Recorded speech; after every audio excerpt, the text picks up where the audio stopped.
यूरोपियों ने, अंग्रेजों ने हम पे आरोप लगाया कि भारत तो कभी राष्ट्र हो ही नहीं सकता है, क्योंकि भारत जो है कई आधारों पे बटा हुआ है। यहां जो है लोगों के अलग अलग इतिहास हैं।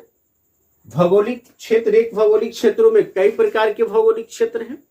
कहीं पर्वत है, कहीं पठार है, कहीं रेगिस्तान है, कहीं गर्मी ज्यादा है तो कहीं बर्फ की वर्षा हो रही है। एक धर्म भी नहीं है लोगों का, अलग अलग धर्म में अलग अलग संस्कृति को मानने वाले लोग, अलग अलग जातियों में बटे हुए लोग हैं। भाषा की भी एकता नहीं है, भाषा की भी एकता नहीं है। कोई हिंदी बोल रहा है तो कोई मलयालम बोल रहा है तो कोई कुछ बोल रहा है ना। तो अलग अलग भाषाओं को बोलने वाले लोग हैं, अलग अलग राजनीतिक विचारधारा वाले लोग हैं। तो इसीलिए जो है यूरोपियों ने आरोप लगाया कि भारत कभी राष्ट्र हो ही नहीं सकता है।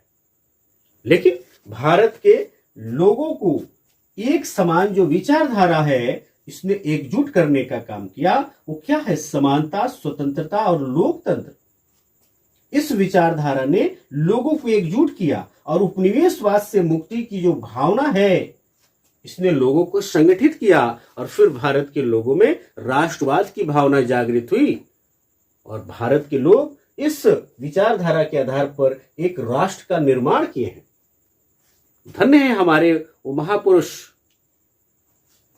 जिन्होंने जो है अपने कर्म के बदौलत, अपने बुद्धि विवेक के बदौलत अलग अलग धर्म, अलग अलग संस्कृति को मानने वाले लोग, अलग अलग जातियों में बटे हुए लोगों को, अलग अलग क्षेत्रों में निवास करने वाले लोगों को, अलग अलग भाषाओं को बोलने वाले लोगों को एक राष्ट्र के अंदर संगठित करने का काम किया।